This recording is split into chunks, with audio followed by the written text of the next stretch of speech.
बिस्मिल्लाहिर्रहमानिर्रहीम, अस्सलाम वालेकुम। आज मैं आपके लिए बहुत ही जबरदस्त बच्चे बड़े बूढ़े सबकी पसंदीदा डिश लेकर आई। जी हाँ, मैं बना रही हूँ मैंगो आइसक्रीम, जो खास तौर से गर्मियों में बनती है क्योंकि आम गर्मियों में आते हैं। बहुत ही जबरदस्त और बहुत कम चीज़ों के साथ मैंने ये मैंगो आइसक्रीम बनाई है। शुगर फ्री है, कंडेंस मिल्क भी नहीं है और ना ही इसके अंदर हमने किसी किस्म की क्रीम डाली, मगर फिर भी बहुत ज़्यादा सॉफ्ट और मज़ेदार बनी है। प्लीज़ रेसिपी को फुल वॉच कीजिएगा और अगर पसंद आए तो लाइक शेयर कमेंट जरूर कर दीजिएगा। चलो जी, अब मैं आपको बताती हूँ कि मैंने किस तरीके से ये बनाई है। 1.5 किलो मैंने डेयरी का फुल क्रीम दूध लिया है, क्योंकि मैं इसमें कोई कंडेंस मिल्क वगैरह शामिल नहीं करी, इसलिए मैंने फुल क्रीम लिया है। वरना आप लो फैट भी ले सकते हैं। और इसको चूल्हे पे उबालने के लिए रख दिया है। अब हमें इसको उबालते वक्त हमें दूसरा काम करना है। 1 केजी मैंने आम लिए हैं। आम को अच्छे तरीके से धोने के बाद खुश किया और उनको छील के उसको जैसा दिल चाहे आप उसको शेप काट सकते हैं। आमों को काटने के बाद उसको एक दफा फ्रिज में रख दीजिएगा, क्योंकि आम भी हमें आखिर में इस्तेमाल करना है। एक दूसरा कोई भी बाउल लीजिएगा, उसके अंदर तकरीबन 5 चमचे हमें कॉर्नफ्लोर डालें। एक दफा हम 5 चमचे ही लेंगे, क्योंकि हम देखेंगे कि हमें कितनी जरूरत है। हो सकता है जिस हिसाब से हम अपना दूध बनाएंगे ज्यादा भी डाल सकता है, कॉर्नफ्लोर कम भी डाल सकता है।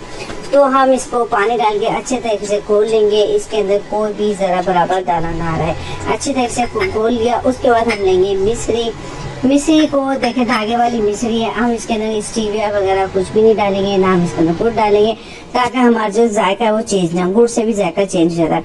अब मिश्री को मैंने छोटा छोटा बारीक सा कूट लिया था और कूटने के बाद मैंने इसको डाल दिया दूध के अंदर। चूंकि दूध के अंदर खुद ही हल हो जाएगी। अगर आप कोई और ऐसी चीज बना रहे हैं उसमें पाउडर चाहिए तो आप इसको बारीक पीस लें। अब इसको हमें इतना हल करना है कि मिश्री हमारी अच्छे तरीके से हल हो जाए। 5-6 मिनट लगेंगे, मिश्री हमारी दूध के अंदर अच्छे तरीके से हल हो जाएगी। अब हमें दूध को इतना पकाना है, दूध को पकाते हुए आधा घंटा हो चुका था। अब दूध को हमने पका के इतना कर लिया है कि ये तकरीबन आधा यानी 1.5 किलो का दूध हमें 3 पाव करना है।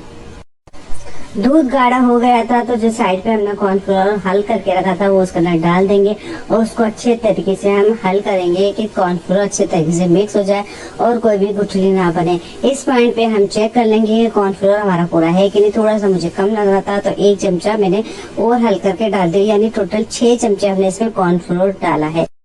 जब कॉर्नफ्लोर अच्छे तरीके से हल हो जाएगा तो हम चूल्हा बंद कर देंगे और चूल्हा बंद करने के बाद हम इसको मुकम्मल ठंडा होने देंगे। जब तक ये ठंडा नहीं होगा तो हमें इसका कुछ और नहीं करना। फिर हम ब्लेंडर जार के अंदर जो हमने आम काट के फ्रिज में रखा था, आम डाल के जितना भी मिक्सर है दूध वाला सारा का सारा हम उसके अंदर डालेंगे और उसको हम बारीक पीसने की तैयारी शुरू कर देंगे। चले जी, अब सारा का सारा हम मिक्सर इसके अंदर डाल रहे हैं।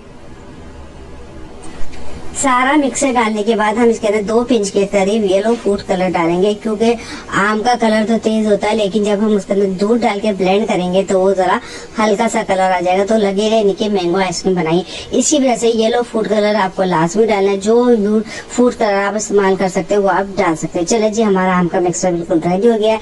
अब आप इसको किसी भी कंटेनर में, जार में या जो भी आपको शेप देना है उसके अंदर आप इसको अच्छे तरीके से जमा दें और तकरीबन 24 घंटे के लिए आपको जमाना है, ताकि हमारी आइसक्रीम परफेक्ट बने। चले जी, अब मैं इसको कंटेनर में जमा देती हूँ और मिलते हैं 24 घंटे के बाद। 24 घंटे हो चुके थे, आइसक्रीम जम गई थी और इसको देखिए जी अच्छे तरीके से किसी भी स्कूप अगर निकालने वाला है उससे, या जो भी आप बर्तन इस्तेमाल करते हैं चमचा, उससे अच्छे तरीके से अपनी आइसक्रीम को निकाल दें। किस कदर परफेक्ट हमारी आइसक्रीम बनी है आपको नजर आ रहा होगा। चले जी, आइसक्रीम हमने निकाल दी। टेस्ट की बहुत ही मजेदार जबरदस्त सी यमी सी हमारी आइसक्रीम बन के रेडी हुई है। मुझे यकीन है आपको ये आज की रेसिपी जरूर पसंद आई होगी। अगर रेसिपी पसंद आए तो लाइक शेयर कमेंट कर दीजिएगा। अगर चैनल पे नए तो सब्सक्राइब करके बेल आइकन जरूर प्रेस किया करें, ताकि आने वाली न्यू वीडियो का नोटिफिकेशन आपको बआसानी मिल सके।